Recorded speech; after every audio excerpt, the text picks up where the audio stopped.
အားလုံးပဲမင်္ဂလာပါကျွန်တော်ရဲ့ဒီ YH blog ကနေကြိုဆိုလိုက်ပါတယ်ကျွန်တော်ဒီနေ့မှာတော့ကျွန်တော်ရဲ့ဒီခေါင်းမှာစိုက်ထားတဲ့သပင်အစားထိုးပြန်လဲကုသခြင်းပေါ့နော် hair transplant လုပ်တဲ့ဟာမျိုးကိုကျွန်တော်ရဲ့အတွေ့အကြုံဒါသပင်စိုက်ထားတာ14ရက်ရှိပြီဆိုတော့ကျွန်တော်ရဲ့ဒီပေါ့နော်သပင်စစိုက်တဲ့အခါကနေစပြီးတော့ကျွန်တော်လုပ်ခဲ့ရတဲ့ဟာလေးတွေကိုပြန်ပြီးတော့ပြောမယ်ဆိုရင်သပင်စိုက်မဲ့ brother တွေတို့ကျွန်တော်ပြန်ပြီးတော့ဒါ sharing လုပ်ပေးခြင်းပါတယ် video တော့အများကြီးပြောမနေတော့ဘူးဗျာ video လေးကိုစလိုက်မယ် okay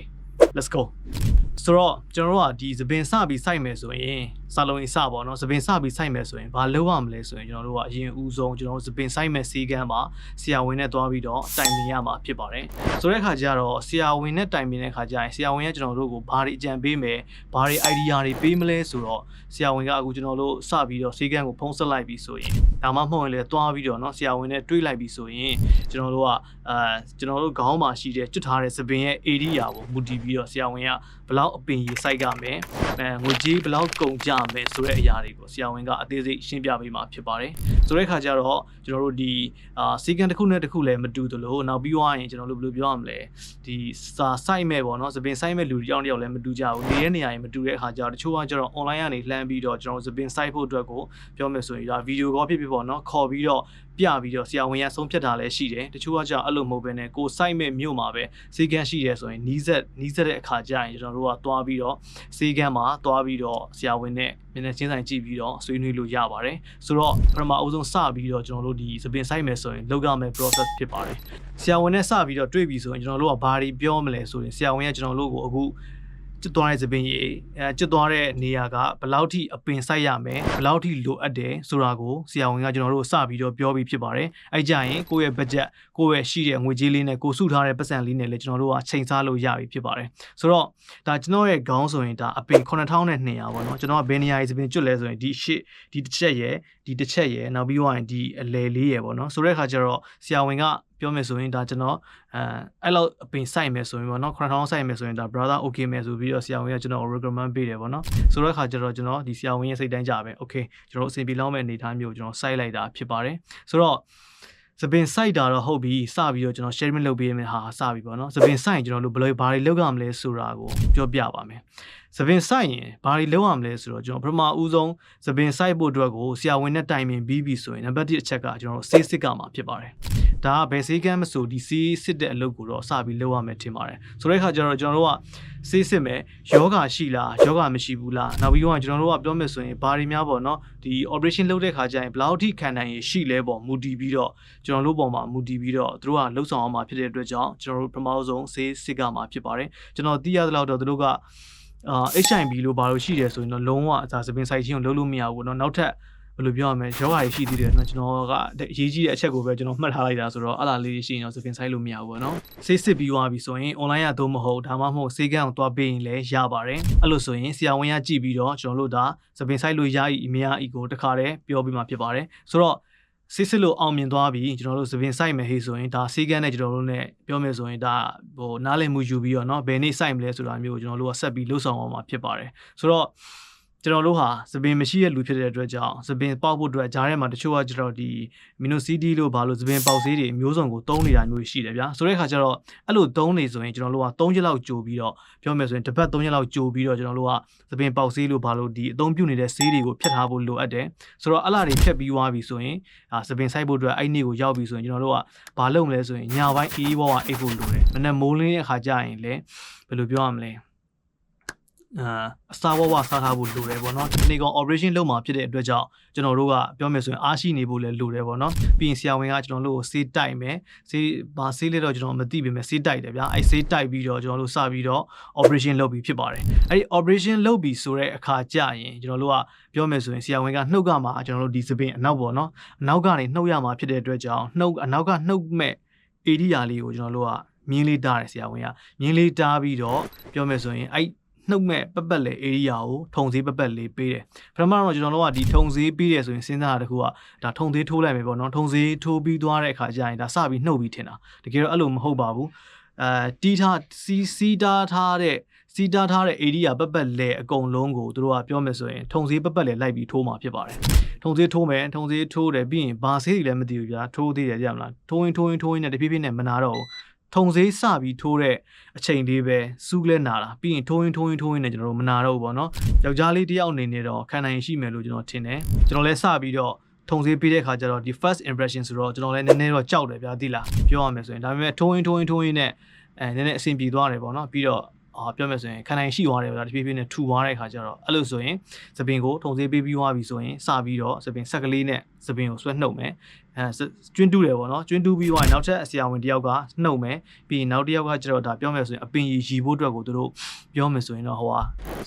စီထားမယ်ပေါ့နော်အပင်ရီဖို့အတွက်ကိုနောက်တစ်ယောက်စီထားမယ် operation ခန်းထဲမှာ3ယောက်လောက်တော့သူတို့တွေပြောမယ်ဆိုရင်ဝိုင်းပြီးတော့ဒါကိုလုပ်နေကြတာရှိပါတယ်ဆိုတော့အဲ့လာပြီးသွားပြီဆိုရင်ခံနိုင်လားဆိုရင်ခံနိုင်တဲ့အနေအထားလည်းရှိတယ်သပင်နှုတ်လို့လည်းပြီးသွားပြီဆိုရင်ကျွန်တော်တို့ကခဏနားပေးရတယ်ဘာကြောင့်လဲဆိုတော့ကျွန်တော်တို့နှုတ်တဲ့အခါကျရင်ဒီဘက်ဘေးဆောင်းလိုက်တယ်ပြီးရင်ဝင်းရမှောက်ပေးတယ်ပြီးသွားရင်ဒီဘက်ဘေးတစ်ခါပြန်ဆောင်းတယ်ဆိုတဲ့အခါကျတော့အရန်ညောင်းတယ်ဗျာညောင်းတဲ့အခါကျတော့ကျွန်တော်တို့နည်းနည်းအနားပေးတယ်ပေါ့နော်နားပေးပြီးသွားပြီဆိုရင်ကျွန်တော်တို့ကအဲ့ဆိုရင်စပြီးတော့ပြောမယ်ဆိုရင်ခဏနားပါနားပြီးသွားရင်ပြန်ပြီးတော့ဒီအရှိကိုစိုက်ဖို့အတွက်ကိုပြန်စမှာဖြစ်ပါတယ်ဆိုတော့ပြန်စပြီဆိုရင်ကျွန်တော်တို့ကအဲ့မှာဘယ်လိုလုပ်မလဲဆိုရင်ဒီအရင်ဦးဆုံးခုနအနောက်ကလှုပ်တယ်လို့ပဲထုံစေးလေးတွေရှေ့ကိုပေးမယ်ဒီနှစ်ဖူးဆိုရင်နှစ်ဖူးပတ်လေဘာညာအကုန်လုံးထုံစေးလေးတွေပေးမယ်ပေးပြီးသွားစိုက်မဲ့နေရာပေါ့ဗျာစိုက်မဲ့နေရာ area ကိုထုံစေးတွေပေးမယ်ပေးပြီးသွားပြီဆိုရင်အရင်ဆုံးသူကကျွင်းလိုက်တူမှာကျွင်းလေးတူပြီးတော့အဲ့ကျွင်းထဲကိုပဲခုနကျွန်တော်နှုတ်ထားတဲ့သပင်အမြစ်ကနေပြီးတော့ပြန်ထည့်မှာဖြစ်ပါတယ်ဆိုတော့အဲ့ဒီရောခံနိုင်လားဆိုရင်သပင်ပြောမယ်ဆိုရင်သပင်စိုက်ဖို့အတွက်ကျွင်းတူးတာလည်းခံနိုင်တယ်ရှေ့ထုံစေးပေးတာလည်းခံနိုင်တယ်ပြဿနာမဟုတ်ဘူးအားလုံးလည်း okay တယ်ဆိုရင်တော့ကျွန်တော်ရဲ့ပြောမယ်ဆိုရင်ခံစားရတာကိုပြောပြမှာပေါ့နော်ဘာခံစားရလဲဆိုရင်အားလုံးသပင်စိုက်လို့ okay တယ်ပြီးပြီဆိုရင်ပြီးကန်နီးလေဘာဖြစ်လာလဲဆိုရင်စပြီးအဲ့မှာခေါင်းတွေထိုးပြီးတော့ကြိုက်တဲ့ပြဿနာပဲပြီးကန်နေပြီတဲ့မှာသပင်တွေလည်းဒီအပေါ်မှာလည်းဗျာတော်တော်များများဖြစ်နေပြီပြီးတော့အဲ့အချိန်မှာခေါင်းတွေထိုးပြီးကြိုက်တာလုံးဝမခံစားနိုင်ခေါင်းထိုးကြိုက်တဲ့အရာတဲ့မှာဒီနှစ်ထင်းနှစ်ဖက်ကနေစပြီးတော့ခေါင်းကထိုးပြီးကြိုက်တာဗျာဆိုတဲ့အခါကျတော့အရန်ပြီးကျင်နေပြီဗျာတိလားစုပေါင်း total time ကဘယ်လောက်ရှိမလဲဆိုရင်ကျွန်တော် average 9နာရီကျော်လောက်ရှိမှထင်တယ်နှုတ်တဲ့အချိန်ရောစိုက်တဲ့အချိန်ရောအားလုံးစုံလိုက်မယ်ဆိုရင်9နာရီလောက်လုံးလုံးရှိလဲ6နာရီပေါ့နော်အဲ့လောက်တော့ကျွန်တော်ရှိမှထင်တယ်ဆိုတဲ့အခါကျတော့အဲ့ဒီရှေ့ရထောက်လျှောက်လုတ်ခဲ့တဲ့မှာအားလုံးကိုခံနိုင်ရှိတယ်အနောက်ကsorry နောက်ပိုင်းပေါ့နော်နောက်ပိုင်းဒီပြီးကန်ဒီလေးနေရာလေးမှာပဲကျွန်တော်ဟာလာဖြည်းဖြည်းနဲ့ခေါင်းတွေကြိုက်လာတယ်ပေါ့နော်အဲ့ဒါဆိုရင်ဒါစိုက်တဲ့အပိုင်းပြီးသွားပြီစိုက်တဲ့အပိုင်းကတော့ကျွန်တော်ဒီလောက်ပဲခံစားရတယ်ပေါ့နော်အဲ့ဒါပြီးသွားပြီဆိုရင်ကျွန်တော်တို့ကဆရာဝန်ကကျွန်တော်တို့ကိုတောက်ရမယ်ဆေးတွေဘာညာတွေဗျအဲ့ဒါကြီးပြောပြမယ်ပြီးသွားရင်လောက်ရမယ့်ဟာကြီးပြောပြမယ်ပြီးသွားရင်ပတ်တီးစီးပေးမယ်အဲ့ပတ်တီးကတကယ်တော့အရေးကြီးတယ်ဗျအဲ့ပတ်တီးကိုကျွန်တော်တို့ကစီးတဲ့အခါကျရင်ဘယ်လိုလဲဆိုရင်